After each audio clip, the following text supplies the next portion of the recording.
ഇന്ന് 25,772 പേർക്കാണ് സംസ്ഥാനത്ത് കോവിഡ് ബാധ സ്ഥിരീകരിച്ചത്.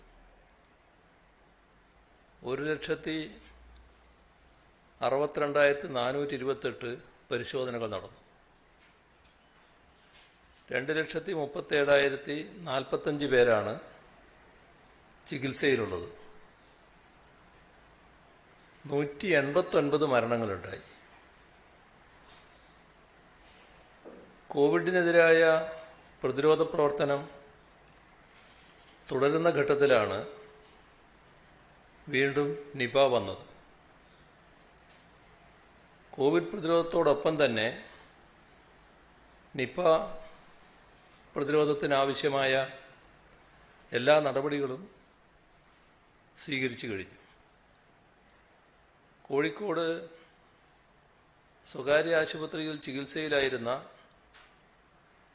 12 വയസ്സുകാരന് നിപ വൈറസ് സ്ഥിരീകരിച്ചതായി റിപ്പോർട്ട് ചെയ്ത് മണിക്കൂറുകൾക്കുള്ളിൽ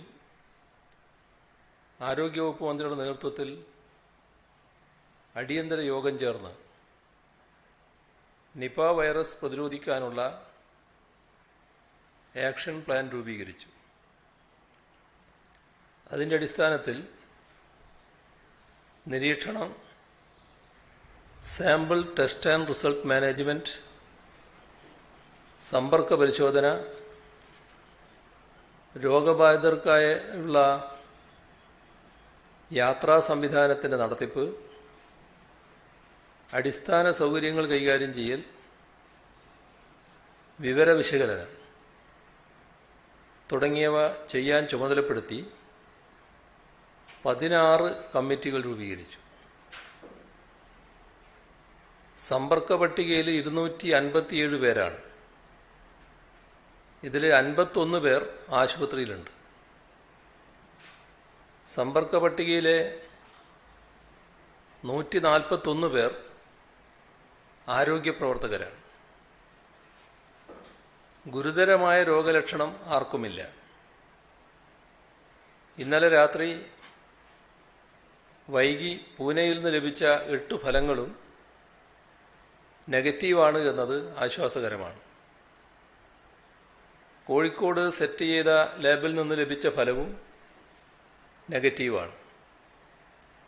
ഇന്ന് കൂടുതൽ സാമ്പിളുകൾ കോഴിക്കോട് മെഡിക്കൽ കോളേജിൽ ടെസ്റ്റ് ചെയ്യും. വൈകിട്ടോടെ അതിൻ്റെ ഫലവും ലഭിക്കും. ചില സാമ്പിളുകൾ പൂനെയിലെ ലാബിലേക്ക് അയച്ചിട്ടുണ്ട്. ഇന്നലെ ലഭിച്ചതുപോലെ രാത്രി വൈകി അതിൻ്റെ ഫലം ലഭിക്കുമെന്നാണ് പ്രതീക്ഷ. മന്ത്രിമാരുടെ ഏകോപിച്ചുള്ള പ്രവർത്തനവും ഉടനടി ഉണ്ടായി. ആരോഗ്യവകുപ്പ് മന്ത്രി വീണ ജോർജിനു പുറമെ മന്ത്രിമാരായ എ.കെ. ശശീന്ദ്രൻ, പി.എ. മുഹമ്മദ് റിയാസ്, അഹമ്മദ് ദേവർകോവിൽ എന്നിവർ കോഴിക്കോട്ടെത്തി പ്രവർത്തനങ്ങൾക്ക് നേതൃത്വം നൽകുന്നു. ഒറ്റ രാത്രി കൊണ്ട് തന്നെ കോഴിക്കോട് മെഡിക്കൽ കോളേജിൽ നിപ ചികിത്സക്കുള്ള സജ്ജീകരണമൊരുക്കാനായി.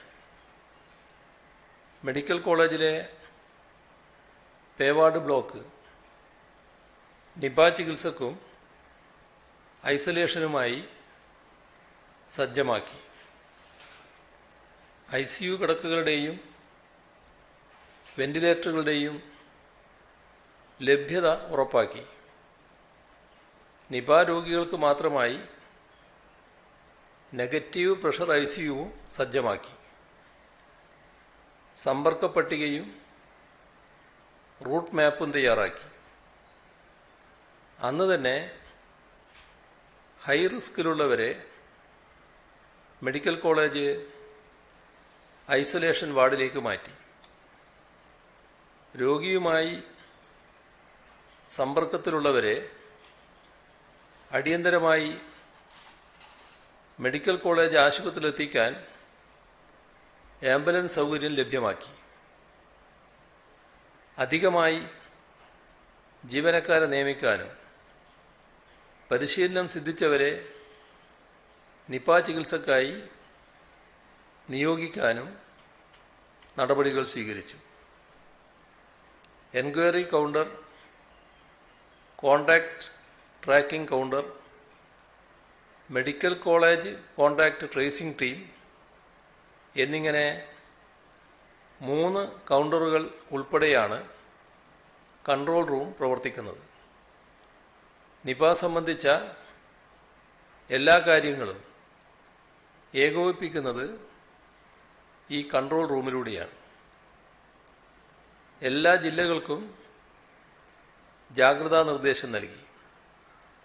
പ്രതിരോധം ഏകോപിപ്പിക്കുന്നതിനായി നിപ മാനേജ്മെൻറ്റ് പ്ലാൻ തയ്യാറാക്കിയിട്ടുണ്ട്.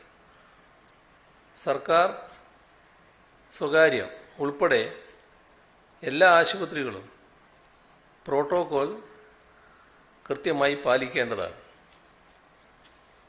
എൻസെഫലൈറ്റിസ് രോഗബാധിതരെ നിരീക്ഷണം നടത്താൻ നിർദ്ദേശിച്ചു. ജില്ലകൾ ആവശ്യമെങ്കിൽ നിപ മാനേജ്മെൻറ്റ് പ്ലാൻ തയ്യാറാക്കേണ്ടതാണ്. ഇതോടൊപ്പം പുതുക്കിയ ട്രീറ്റ്മെൻറ്റ് ഗൈഡ് ലൈനും ഡിസ്ചാർജ് ഗൈഡ് ലൈനും പുറത്തിറക്കി. സംസ്ഥാന, ജില്ലാ ആശുപത്രി തലങ്ങൾ ഏകോപിച്ചുള്ളതാണ് നിപ മാനേജ്മെൻറ്റിൻ്റെ ഘടന. NIV Pune, NIV Alappuzha, Kozhikode medical college എന്നിവയുടെ സംയുക്ത പരിശ്രമം കൊണ്ടാണ് അതിവേഗം കോഴിക്കോട്ട് നിപ പരിശോധനയ്ക്കുള്ള ലാബ് സജ്ജമാക്കിയത്. ടെസ്റ്റ് കിറ്റുകളും റിയേജൻറ്റും മറ്റനുബന്ധ സാമഗ്രികളും NIV പൂനെയിൽ നിന്നും NIV ആലപ്പുഴയിൽ നിന്നും എത്തിക്കുകയായിരുന്നു.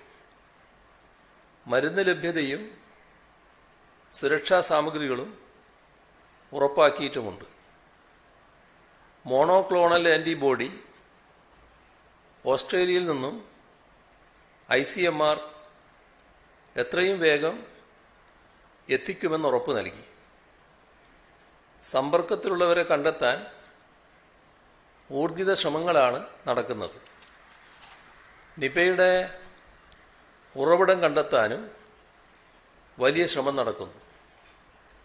പ്രാഥമിക സമ്പർക്ക പട്ടികയിലുള്ളവരെ കൺട്രോൾ റൂമിൽ നിന്നും വിളിച്ച് ആരോഗ്യ വിവരങ്ങൾ ചോദിക്കുകയും കൗൺസിലിംഗ് നൽകുകയും ചെയ്യുന്നുണ്ട്.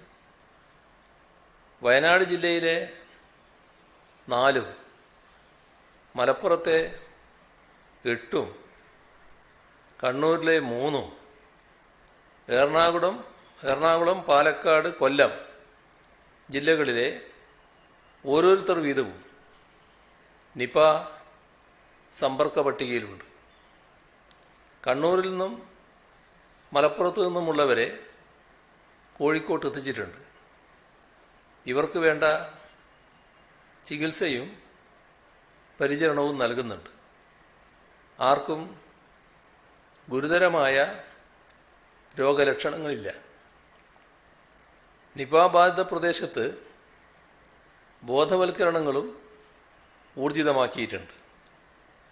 നിപ സ്ഥിരീകരിച്ച പ്രദേശത്ത് പരിശീലനം സിദ്ധിച്ച ടീമുകൾ ഗൃഹസന്ദർശനം നടത്തി ലക്ഷണങ്ങളടക്കമുള്ള വിവരങ്ങൾ ശേഖരിക്കും.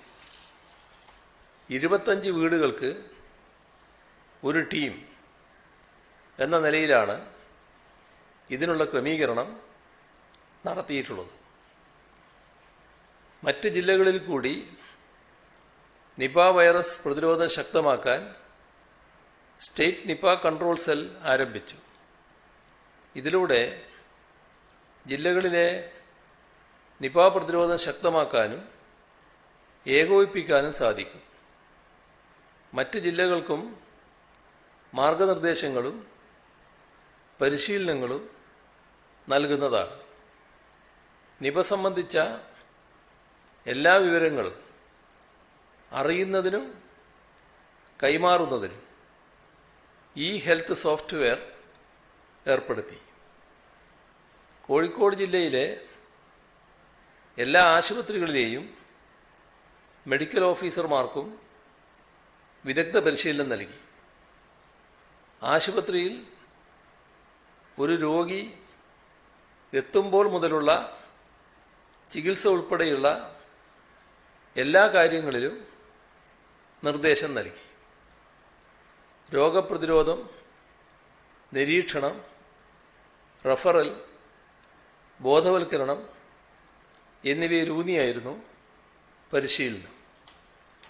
ഇതുകൂടാതെ JHI, JPHN, ആശാവർക്കർമാർ, CDPO, അംഗൻവാടി സൂപ്പർവൈസർമാർ എന്നിവർക്കും പരിശീലനം നൽകി. നിപയെ നേരിടാനും വ്യാപനം തടയാനും എല്ലാ തലത്തിലുമുള്ള സജ്ജീകരണങ്ങൾ ഒരുക്കിയിട്ടുണ്ട്.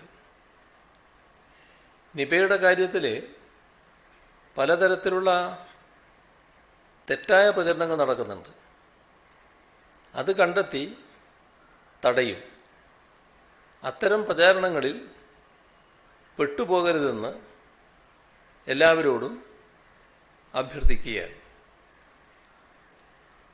കോവിഡിൻ്റെ കാര്യം പറഞ്ഞാൽ കഴിഞ്ഞ ആഴ്ചയെ അപേക്ഷിച്ച് ഈ ആഴ്ചയിൽ കോവിഡ് കേസുകളിൽ കാര്യമായി വർധനവുണ്ടായിട്ടില്ല. 0.6% മാത്രമാണ് ഈ ആഴ്ച വർധനവുണ്ടായത്. കഴിഞ്ഞ മാസം 24 മുതൽ 30 വരെയുള്ള ആഴ്ചയിൽ 18.49 TPR.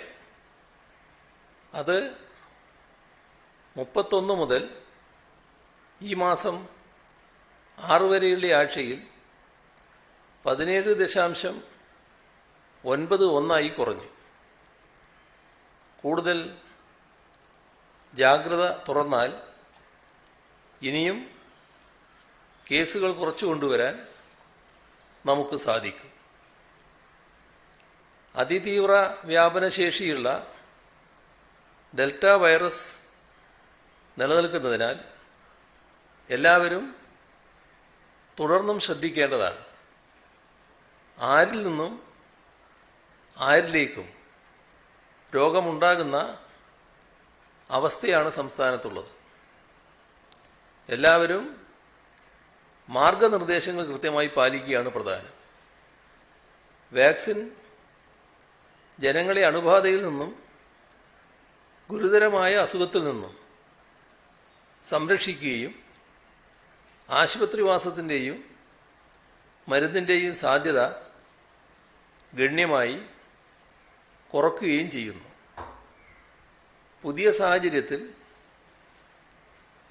ഇന്ന് കോവിഡ് റിവ്യൂ മീറ്റിംഗ് ചർച്ച ചെയ്ത് തീരുമാനിച്ചത് സംസ്ഥാനത്ത് ഏർപ്പെടുത്തിയിട്ടുള്ള രാത്രികാല നിയന്ത്രണങ്ങൾ, അത് രാത്രി 10 മണി മുതൽ രാവിലെ 6 മണി വരെയുള്ള നിയന്ത്രണം, അതേപോലെ തന്നെ ഞായറാഴ്ചയിലെ ലോക്ക്ഡൗൺ, ഇത് രണ്ടും പിൻവലിക്കാൻ ഇന്നത്തെ അവലോകന യോഗം തീരുമാനിച്ചിട്ടുണ്ട്. അതോടൊപ്പം ചില പ്രധാന തീരുമാനങ്ങൾ ഇന്ന് എടുക്കുകയുണ്ടായി. നമ്മുടെ സംസ്ഥാനത്ത് റെസിഡൻഷ്യൽ മാതൃകയിൽ പ്രവർത്തിക്കുന്ന 18 വയസ്സിന് മുകളിലുള്ളവർക്കുള്ള പരിശീലന സ്ഥാപനങ്ങളുണ്ട്.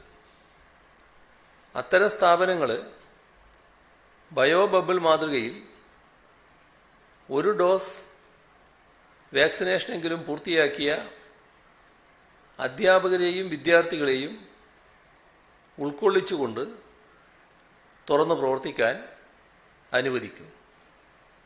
അവരാരും ക്യാമ്പസ് വിട്ടു പോകുന്നതല്ല, ക്യാമ്പസിനകത്ത് തന്നെയായിരിക്കും. അത് ഇപ്പോൾ തന്നെ തുറന്ന് പ്രവർത്തിക്കാൻ അനുമതി നൽകും.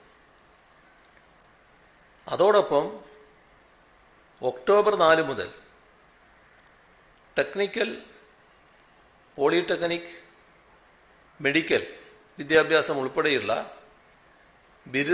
ബിരുദാനന്തര അവസാന വർഷ വിദ്യാർത്ഥികളെയും അധ്യാപകരെയും മറ്റ് ജീവനക്കാരെയും ഉൾക്കൊള്ളിച്ചുകൊണ്ട് എല്ലാ വിദ്യാഭ്യാസ സ്ഥാപനങ്ങളും,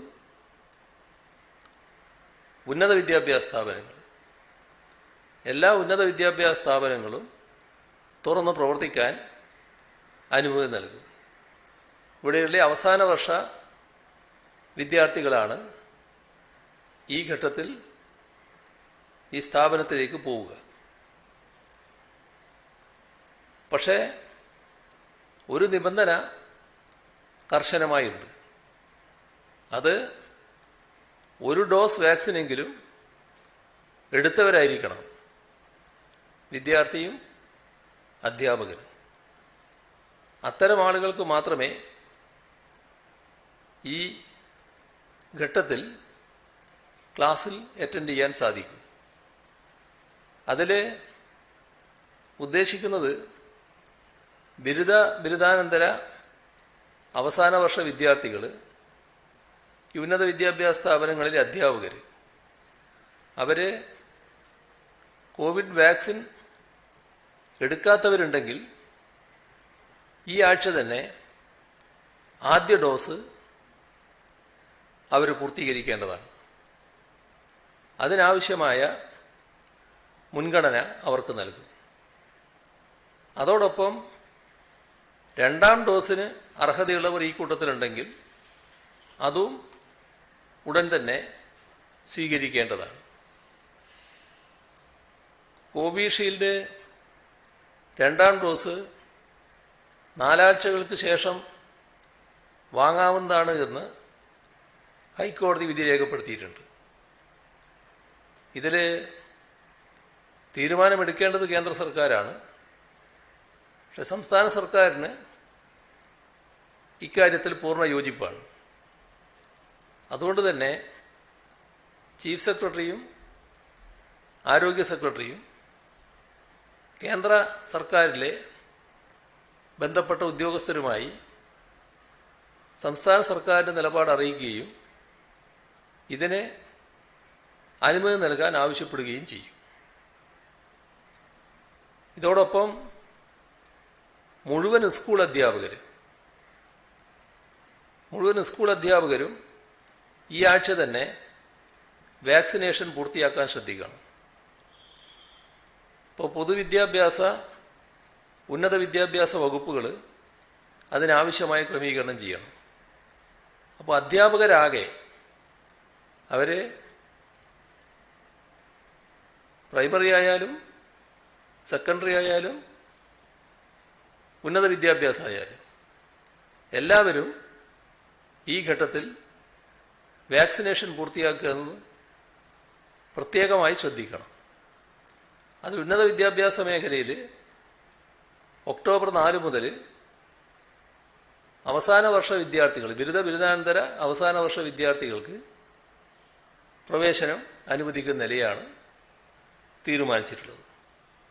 അപ്പോൾ ശ്രദ്ധിക്കേണ്ട കാര്യം, ഈ വകുപ്പുകളും പ്രത്യേകമായി ശ്രദ്ധിക്കുക. ഏതെങ്കിലും അധ്യാപകർ വാക്സിനേഷൻ നടത്താതെയുണ്ടെങ്കിൽ ഈ ഘട്ടത്തിൽ അത് പൂർത്തീകരിക്കണം. അപ്പോൾ വാക്സിനേഷനിൽ സ്കൂൾ അധ്യാപകർക്ക് മുൻഗണന നൽകും. അപ്പോൾ 10 ദിവസത്തിനുള്ളിൽ ബന്ധപ്പെട്ട വകുപ്പുകൾ ഈ കാര്യത്തിൽ വ്യക്തത വരുത്തണം എന്ന് പ്രത്യേകമായി നിർദ്ദേശിച്ചിട്ടുണ്ട്. ഇതോടൊപ്പം അറിയിക്കാനുള്ളൊരു പ്രധാന കാര്യം, ആകെ വാക്സിനേഷൻ 3 കോടി ഡോസ് കടന്നു എന്നതാണ്. അത് ഒന്നും രണ്ടും ഡോസ് കൂടിയാണ് കേട്ടോ. അപ്പോൾ ഒന്നും രണ്ടും ഡോസ് ഉൾപ്പെടെ സംസ്ഥാനത്തെ വാക്സിനേഷൻ ആകെ 3 കോടി ഡോസ് കടന്നു. ഇന്ന് വൈകുന്നേരം വരെ 3,01,716 ഡോസ് വാക്സിനാണ് നൽകിയത്. അത് തിരിച്ചു വ്യക്തമായി പറഞ്ഞാൽ അതിൽ 2,18,54,153 പേർക്ക് ഒന്നാം ഡോസ് വാക്സിൻ, അതോടൊപ്പം 82,46,563 പേർക്ക് രണ്ടാം ഡോസ് വാക്സിനുമാണ് നൽകിയത്. 18 വയസ്സിന് മുകളിലുള്ള 76.15% പേർക്ക് ആദ്യ ഡോസ് വാക്സിനും 28.73% പേർക്ക് രണ്ടാം ഡോസും നൽകിയിട്ടുണ്ട്. ജനസംഖ്യാനുപാതികമായി ഇത് യഥാക്രമം 61.73%, 23.3%. അപ്പോൾ നമ്മുടെ വാക്സിനേഷൻ ദേശീയ ശരാശരിയേക്കാളും വളരെ കൂടുതലാണ്. ഇന്ത്യയിലെ വാക്സിനേഷൻ ഒന്നാം ഡോസ് 41.45%, രണ്ടാം ഡോസ് 12.7%. വാക്സിൻ ക്ഷാമം കാരണം കഴിഞ്ഞ ദിവസങ്ങളിൽ വാക്സിനേഷനിൽ തടസ്സം നേരിട്ടു. എന്നാൽ ഇന്നലെ 10 ലക്ഷം ഡോസ് വാക്സിൻ എത്തിയതോടെ ഇന്നു മുതൽ വാക്സിനേഷൻ കാര്യമായി നടന്നു വരികയാണ്. വാക്സിൻ തീരുന്ന മുറക്ക് വാക്സിൻ ലഭ്യമാക്കുന്ന നിലപാടാണ് കേന്ദ്ര ഗവൺമെൻറ് സ്വീകരിച്ചു വരുന്നത്. കോവിഷീൽഡ്, കോവാക്സിൻ എന്നിവയുടെ രണ്ടാമത്തെ ഡോസ് കാലതാമസം കൂടാതെ എല്ലാവരും എടുക്കേണ്ടതാണ്. 2 വാക്സിനുകളും മികച്ച ഫലം തരുന്നവയാണ്.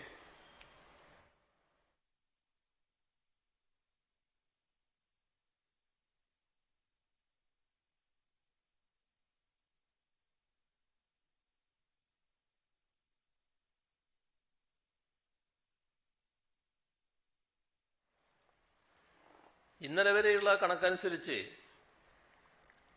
2,38,782 കോവിഡ് കേസുകളിൽ 12.82% വ്യക്തികൾ മാത്രമാണ് ആശുപത്രികളിൽ അല്ലെങ്കിൽ ഫീൽഡ് ആശുപത്രികളിൽ പ്രവേശിപ്പിക്കപ്പെട്ടിട്ടുള്ളത്. ഈ ശതമാനം ഏറെക്കുറെ സ്ഥിരമായി തുടരുകയാണ്. ഇത് സൂചിപ്പിക്കുന്നത് രോഗബാധ ഉണ്ടാകുന്ന വ്യക്തികളിൽ ഉചിതമായ പരിചരണവും പിന്തുണയും നൽകുന്നതുകൊണ്ട്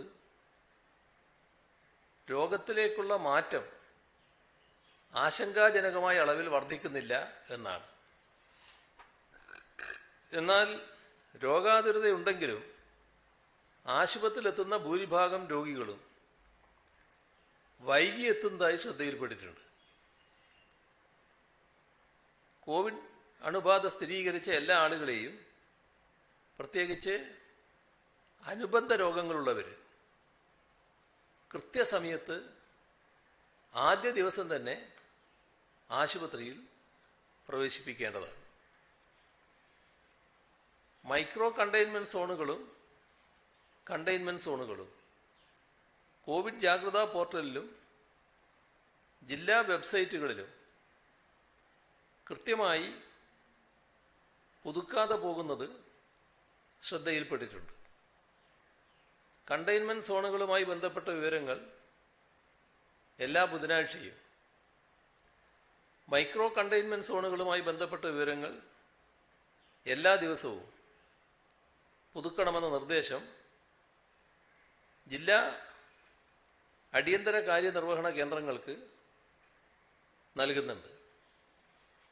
ഇക്കാര്യം നിർവഹിക്കുന്നതിനായി ഓരോ കേന്ദ്രത്തിനും IT മിഷനിൽ നിന്നും IT വിദഗ്ധനെ താൽക്കാലികമായി നിയമിക്കുന്നതാണ്. കഴിഞ്ഞ 24 മണിക്കൂറിനുള്ളിൽ സംസ്ഥാനത്ത് മാസ്ക് ധരിക്കാത്ത 9654 പേർക്കെതിരെ കേസ് രജിസ്റ്റർ ചെയ്തു. സാമൂഹ്യ അകലം പാലിക്കാത്തതിന് 8852 പേർക്കെതിരെ നിയമ നടപടി സ്വീകരിച്ചു. പിഴയായി 18,85,800 രൂപയാണ് കഴിഞ്ഞ ദിവസം ഈടാക്കിയത്. കാലാവസ്ഥയുടെ കാര്യത്തിൽ ബംഗാൾ ഉൾക്കടലിൽ ആന്ധ്ര ഒഡീഷ തീരത്തിനടുത്തായി ഇന്നലെയോടെ രൂപം കൊണ്ട ന്യൂനമർദ്ദം അടുത്ത 48 മണിക്കൂറിൽ ദുർബലമാവും എന്ന് കേന്ദ്ര കാലാവസ്ഥാ വകുപ്പ് അറിയിച്ചിട്ടുണ്ട്.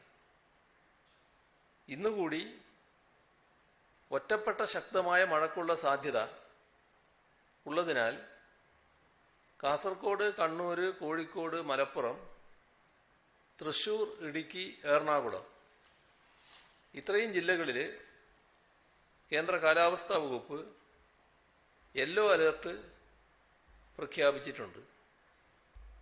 പ്രവചനമനുസരിച്ച് നാളെ കാലവർഷം ദുർബലമാകും. ഇത്രയും വിവരങ്ങളാണ് ഇന്ന് കൈമാറാനുള്ളത്.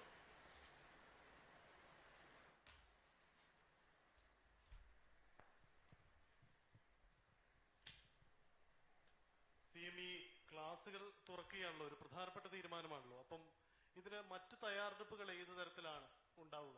എങ്ങനെയാണ് ഈ ക്ലാസുകൾ നടത്തുമ്പോൾ ആൾക്കൂട്ടം ഒഴിവാക്കുക, മറ്റു കാര്യങ്ങളൊക്കെ ഉണ്ടാവും? അല്ല, അതുമായി ബന്ധപ്പെട്ട വിശദാംശങ്ങൾ ഇനിയും തയ്യാറാക്കപ്പെടും. അത് പിന്നെ ഈ പറഞ്ഞത് ഫൈനൽ ഇയേഴ്സിന് മാത്രമാണല്ലോ ഇപ്പോൾ ബാധകമായിട്ടുള്ളത്. അപ്പോൾ അതിലൊരു വലിയ പ്രയാസം വരില്ല. പക്ഷേ മൊത്തം തുറക്കുന്ന കാര്യത്തിൽ എന്തൊക്കെ വേണമെന്നുള്ളത് അത് കൃത്യമായി വ്യക്തത വരുത്തും.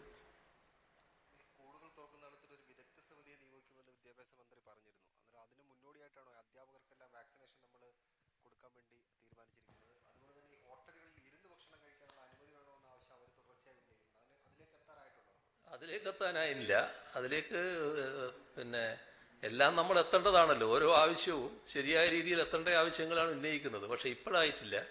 സ്കൂളുകളുടെ കാര്യത്തിൽ അധ്യാപകർക്ക് വാക്സിനേഷൻ മുൻഗണന നേരത്തെ തന്നെ നൽകിയിട്ടുണ്ട്. ഇപ്പം നമ്മുടെ തെരഞ്ഞെടുപ്പുമായി ബന്ധപ്പെട്ട് പ്രധാന ഡ്യൂട്ടി നിർവഹിച്ചത് അധ്യാപകരാണ്. നല്ലൊരു ഭാഗം അധ്യാപകർ ആ ഘട്ടത്തിൽ തന്നെ വാക്സിനേറ്റ് ചെയ്യപ്പെട്ടിട്ടുണ്ട്. പിന്നെ തുറന്നുള്ള ഘട്ടത്തിൽ ബാക്കിയുള്ള അധ്യാപകർക്കും വാക്സിനേഷൻ നടത്തണമെന്നാണ് ഞങ്ങൾ കണ്ടിരുന്നത്. അപ്പോൾ ഇനി ആരെങ്കിലും ചിലർ ബാക്കിയുണ്ടെങ്കിൽ അവർ പൂർത്തിയാക്കുക എന്നുള്ളത് മാത്രമാണ് ഇപ്പോൾ ഉദ്ദേശിക്കുന്നത്. അത് വേഗം തന്നെ പൂർത്തിയാക്കാൻ കഴിയുന്നതുമാണ്. ഇത് ആരോഗ്യരംഗത്തെ വിദഗ്ധരും അടക്കം ചർച്ച ചെയ്ത് കാര്യങ്ങൾ ഒരു ധാരണയിൽ എത്തിയതിനു ശേഷം പിന്നെ മറ്റു കാര്യങ്ങൾ വിദ്യാഭ്യാസ വിദഗ്ധർ ആലോചിച്ച് തീരുമാനിക്കും, എങ്ങനെയാണ് ക്ലാസ്സുകൾ നടത്തുന്നത് എന്നൊക്കെയുള്ള കാര്യങ്ങൾ.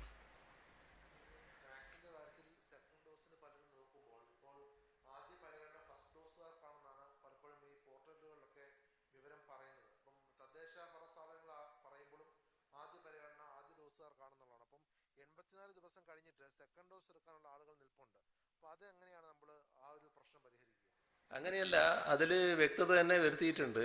സെക്കൻഡ് ഡോസിന്റെ ഡ്യൂ ആയവർ, നിങ്ങൾ പറഞ്ഞ പോലെ ഓവർ ഡ്യൂ ആയി പോയവരുണ്ടെങ്കിൽ അത്തരം ആളുകൾക്ക് വലിയ മുൻഗണന കൊടുക്കണം തന്നെയാണ് തീരുമാനിച്ചിട്ടുള്ളത്. അത് വലിയ മുൻഗണന കൊടുത്ത് പൂർത്തിയാക്കുന്നതോടൊപ്പം പിന്നെയുള്ളത് ഫസ്റ്റ് ഡോസിന് കൊടുക്കുക എന്നുള്ളതാണ്. അതിനെല്ലാം ആവശ്യമായ ഡോസ് നമുക്ക് ലഭ്യമാകുമെന്ന് തന്നെയാണ് പ്രതീക്ഷിക്കുന്നത്. ഇപ്പം കിട്ടിക്കൊണ്ടിരിക്കുന്ന വാക്സിൻ നോക്കിയാൽ അതിന് വലിയ പ്രയാസം വരില്ല. ഏതായാലും സെക്കൻഡ് ഡോസ് കൊടുക്കേണ്ടവർക്ക് സെക്കൻഡ് ഡോസ് കൊടുക്കുന്നതിന് മുൻഗണന നൽകണം. ഓവർ ഡ്യൂ ആയവരും ഡ്യൂ ആയവരും ഇപ്പം തന്നെ കൊടുക്കുന്ന അരി എടുക്കണം എന്ന നിർദ്ദേശം കഴിഞ്ഞ യോഗത്തിൻ്റെ ഭാഗമായി തന്നെ പോയി കഴിഞ്ഞിട്ടുണ്ട്.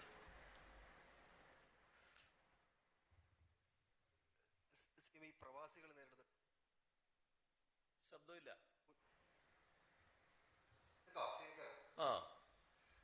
പ്രവാസികൾ നേരിടുന്ന ഒരു പ്രതിസന്ധിയുണ്ട്. ഈ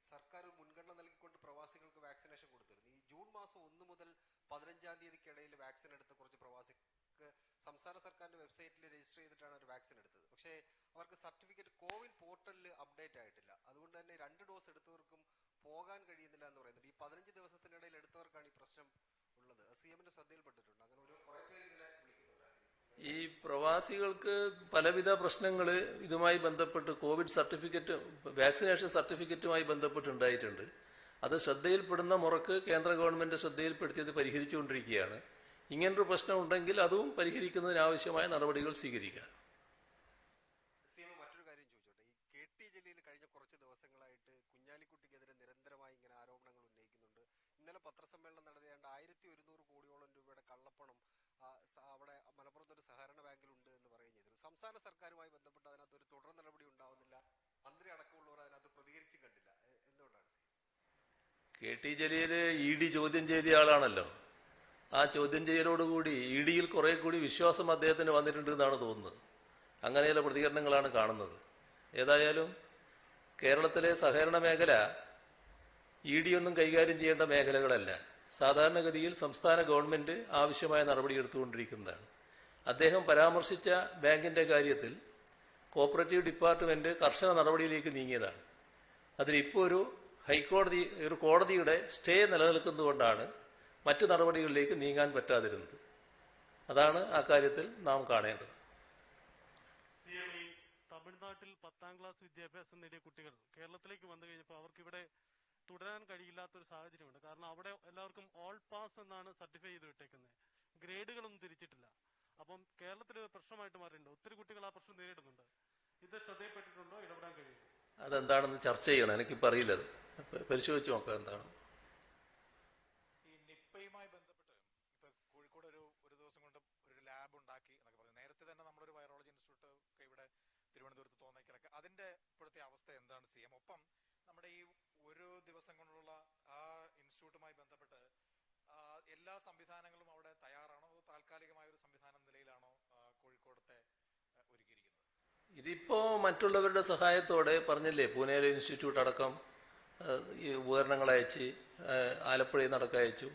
അങ്ങനെയൊക്കെയുള്ളതാണ് ഇപ്പോൾ ഒരുക്കിയിട്ടുള്ളത്. അപ്പോൾ അത് ഇപ്പോഴുണ്ടായ അടിയന്തര സാഹചര്യം പരിഗണിച്ചുകൊണ്ട് ഒരു ലാബ് പ്രവർത്തിക്കുന്നതിനുള്ള സാഹചര്യമാണ് ഒരുക്കിയിട്ടുള്ളത്. അതാണ് കോഴിക്കോട് ഇപ്പോൾ വന്നിട്ടുള്ള ലാബ്.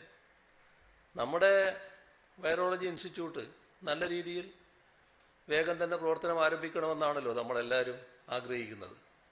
പക്ഷേ ഈ ഇൻസ്റ്റിറ്റ്യൂട്ട് സ്ഥാപിച്ചെടുക്കുന്നതിന് അതിൻ്റേതായ കുറേ കാലതാമസമുണ്ട്.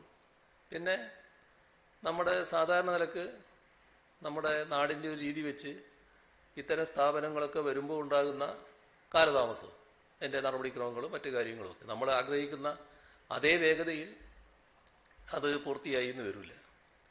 ഇപ്പോൾ നാം കാണേണ്ടത് ഈ നിപ അടക്കമുള്ള വൈറസ് രോഗങ്ങൾ സംബന്ധിച്ച് പഠനം നടത്താനുള്ള ബയോസേഫ്റ്റി ലെവൽ 3 ലാബുകളുടെ നിർമ്മാണം അവരുടെ മാനദണ്ഡപ്രകാരം ഇവിടെ പുരോഗമിച്ചുകൊണ്ടിരിക്കുകയാണ്. നമ്മൾ ആഗ്രഹിക്കുന്നത് ഇപ്പം തന്നെ അത് പൂർത്തിയായെങ്കിൽ ഇവിടെ തന്നെ ചെയ്തുകൂടെ എന്നാണ്. പക്ഷേ അവരുടെ ലാബ് നിർമ്മാണം അവരുടെ മാനദണ്ഡം അനുസരിച്ച് പുരോഗമിക്കുന്ന നിലയുണ്ടായിട്ടുണ്ട്. ഇപ്പോൾ ആദ്യഘട്ടമായ രോഗനിർണയത്തിനുള്ള വിഭാഗം അത് സജ്ജമായി കഴിഞ്ഞിട്ടുണ്ട്. ലാബിലേക്കുള്ള എല്ലാ ഉപകരണങ്ങളും വന്നു കഴിഞ്ഞു എന്നാണ് മനസ്സിലാക്കുന്നത്. ഇതിൽ നമ്മൾ കാണേണ്ടത് വളരെ കൃത്യതയോടെ സൂക്ഷ്മതയോടെ ഈ ലെവൽ 3 ലാബ് നിർമ്മിക്കേണ്ടതായിട്ടുണ്ട്. അതാണ് ICMR തന്നെ മാർഗനിർദ്ദേശത്തിൽ പറയുന്നത്. അപ്പോൾ നിലവിൽ ലെവൽ 1, 2 ലാബുകളുടെ നിർമ്മാണം പൂർത്തിയായി. ലെവൽ 3 ലാബ് നിർമ്മാണത്തിന് താൽപ്പര്യപത്രം ക്ഷണിച്ചു. അപ്പോൾ സാധാരണ ലാബുകൾ പോലെയല്ല ഈ വൈറോളജി ഇൻസ്റ്റിറ്റ്യൂട്ടിലെ ലാബുകളുടെ സജ്ജീകരണത്തിന് ആവശ്യമുള്ളതെന്നാണ് നമുക്കെല്ലാവർക്കും അറിയാവും. ശാസ്ത്രബോധമുള്ള എല്ലാവർക്കും അതറിയാം. ഇവിടെ അതുകൊണ്ട് അതിൻ്റേതായ സമയം അതിന് സ്വാഭാവികമായി എടുക്കേണ്ടതായിട്ട് വരും. ഏതായാലും ഇനിയും അധികം വൈകാതെ ലാബുകൾ സജ്ജമാകും എന്ന് തന്നെയാണ് പ്രതീക്ഷിക്കുന്നത്. ഇപ്പോൾ വൈറോളജി ഇൻസ്റ്റിറ്റ്യൂട്ടിലെ 2 സയൻറ്റിസ്റ്റുകളെ ഗ്ലോബൽ വൈറോളജി നെറ്റ്വർക്കിൻ്റെ ഭാഗമായി അയർലൻഡിൽ അയച്ച് ട്രെയിനിങ് നൽകുന്നതിനും തീരുമാനിച്ചിട്ടുണ്ട്. എല്ലാം സമാന്തരമായി നടന്നുകൊണ്ടിരിക്കുന്നുണ്ട്. ഇവിടെ ഒരു പ്രശ്നം ഉണ്ടായത് ഡോക്ടർ അഖിൽസി ബാനർജി ആയിരുന്നു ഇതിൻ്റെ തലപ്പത്തുണ്ടായത്. പക്ഷെ അദ്ദേഹം ആ സ്ഥാനം ഒഴിഞ്ഞു. അപ്പോൾ ഇപ്പോൾ രാജീവ് ഗാന്ധി സെൻറ്റർ ഫോർ ബയോടെക്നോളജിയിലെ ശാസ്ത്രജ്ഞനായ ഡോക്ടർ ഇ ശ്രീകുമാറിനെ ഡെപ്യൂട്ടേഷൻ വ്യവസ്ഥയിൽ IAV ഡയറക്ടറായി നിയമിച്ചിട്ടുണ്ട്. പക്ഷെ അദ്ദേഹം ഈ മാസം അവസാനത്തോടെയാണ് ചുമതല ഏറ്റെടുക്കുക. ഒരു പ്രിൻസിപ്പൽ സയൻറ്റിസ്റ്റിനെ നേരത്തെ തന്നെ നിയമിച്ചിട്ടുണ്ട്. ഒരു സയൻറ്റിസ്റ്റ് അടുത്തിടെ ജോയിൻ ചെയ്തു. 3 സയൻറ്റിസ്റ്റുകളെ കൂടി തിരഞ്ഞെടുത്തിട്ടുണ്ട്. പക്ഷേ പ്രശ്നം എന്താണെന്ന് പറഞ്ഞാൽ അവർ ജോലി ചെയ്യുന്ന സ്ഥാപനങ്ങളുണ്ട്. ആ സ്ഥാപനങ്ങളിൽ നിന്ന് ക്ലിയറൻസ് ലഭിക്കാൻ 1.5 മാസം കൂടി എടുക്കും എന്നാണ് അറിയുന്നത്. അപ്പോൾ ഈ മാസത്തോടെ ടെക്നിക്കൽ സ്റ്റാഫുകളെല്ലാം നിയമിതരാകും. നിപയുമായി ബന്ധപ്പെട്ട് കോഴിക്കോട് മെഡിക്കൽ കോളേജിൽ സജ്ജീകരിച്ചിട്ടുള്ള ലാബിലെ ടീമുമായി വൈറോളജി ഇൻസ്റ്റിറ്റ്യൂട്ടിലെ ഒരു സയൻറ്റിസ്റ്റ് സഹകരിച്ച് പ്രവർത്തിക്കുന്നുമുണ്ട്. അപ്പോൾ കഴിയാവുന്നത്ര വേഗതയിൽ ഇത് പൂർത്തിയാക്കണമെന്ന് തന്നെയാണ് ആഗ്രഹിക്കുന്നത്. അതിനാവശ്യമായ നടപടികൾ ദ്രുതഗതിയിൽ തന്നെ സ്വീകരിച്ചു വരികയാണ്.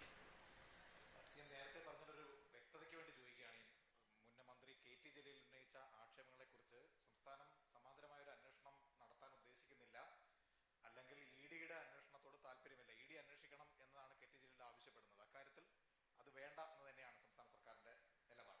സാധാരണ നിലക്ക് ഉന്നയിക്കാൻ പാടില്ലാത്തൊരാവശ്യമാണത്. അങ്ങനെ ഒരു ആവശ്യം ഉന്നയിക്കുന്നത് സാധാരണഗതിയിൽ ശരിയായിട്ടുള്ളൊരു കാര്യമല്ല. ഇവിടെ അന്വേഷിക്കാൻ ആവശ്യമായ സംവിധാനങ്ങളുണ്ട്. ആ സംവിധാനത്തിൻ്റെ ഭാഗമായിട്ട് അന്വേഷണം നടക്കുന്നുണ്ട്. ആ അന്വേഷണം തുറന്നു നടക്കാതിരിക്കുന്നത് കോടതിയുടെ ഇടപെടലിൻ്റെ ഭാഗമായിട്ടാണ്. അത് എല്ലാവർക്കും അറിയാവുന്ന കാര്യമാണ്.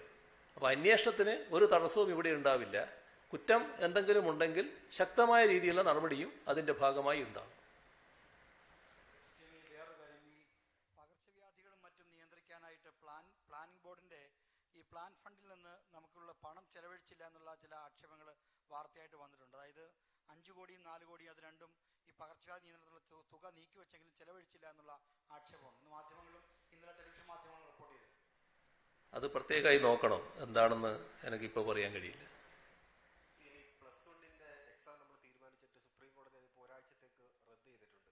അന്നേരം ഇപ്പോഴും വിദ്യാർത്ഥികൾ കോടതിയെ സമീപിച്ചിട്ടുണ്ട് നടത്തരുതെന്ന് ആവശ്യപ്പെട്ട്. സർക്കാരിന്റെ നിലപാട് കോടതി തീരുമാനം അനുസരിച്ച് പോട്ടെ എന്നുള്ളതാണോ, അതോ ഈ ശബ്ദം പോയി കോടതിയിലെ കാര്യങ്ങൾ കൂടി ചോദിക്കുന്നുണ്ട്. കേരളത്തിൽ ഇത്രയും രോഗമുള്ളപ്പോൾ എന്ത് ശാസ്ത്രീയ ഇതിന്റെ അടിസ്ഥാനത്തിലാണ് പരീക്ഷ തീരുമാനിച്ചതെന്നൊക്കെ ചോദിക്കുന്നത്. അന്നേരം പരീക്ഷയായിട്ട് മുന്നോട്ട് പോകാൻ തന്നെ ആയിരിക്കുമോ നമ്മുടെ ഒരു ആലോചന? നമ്മുടെ രാജ്യത്തിലെ സുപ്രീം കോടതി എന്ന് പറയുന്നത് പരമോന്നത കോടതിയാണ്. അപ്പോൾ ആ കോടതി ഒരു കാര്യം പറഞ്ഞാൽ അനുസരിക്കാൻ നമ്മളെല്ലാവരും ബാധ്യസ്ഥരാണ്. അത് ഗവൺമെൻറ് ആയാലും അതനുസരിച്ച് പോകാനേ പറ്റും. അപ്പോൾ ഇവിടെ സംസ്ഥാന ഗവൺമെൻറ് അത്തരമൊരു തീരുമാനമെടുത്തതിന് ഇവിടെയുള്ള അനുഭവം തന്നെയാണ് അടിസ്ഥാനം. അതിൻ്റെ ന്യായങ്ങളിലേക്ക് ഇപ്പോൾ കടക്കേണ്ടതില്ല. അതിന് കോടതിയെ ബോധ്യപ്പെടുത്താനുള്ള നടപടികൾ വേറെ സ്വീകരിക്കാം. അപ്പോൾ ഇവിടെ തീരുമാനിച്ച കാര്യം തെറ്റായിരുന്നു എന്ന് കാണാൻ കഴിയില്ല. എന്നാൽ കോടതിക്കൊരാശങ്ക തോന്നി. അതിൻ്റെ ഭാഗമായി തൽക്കാലം സ്റ്റേ ചെയ്ത് നിലയെടുത്തിരിക്കുന്നു. വീണ്ടും അവർ പരിശോധിച്ച് കാര്യങ്ങൾ പറയുമെന്നാണ് പ്രതീക്ഷിക്കുന്നത്. അപ്പോൾ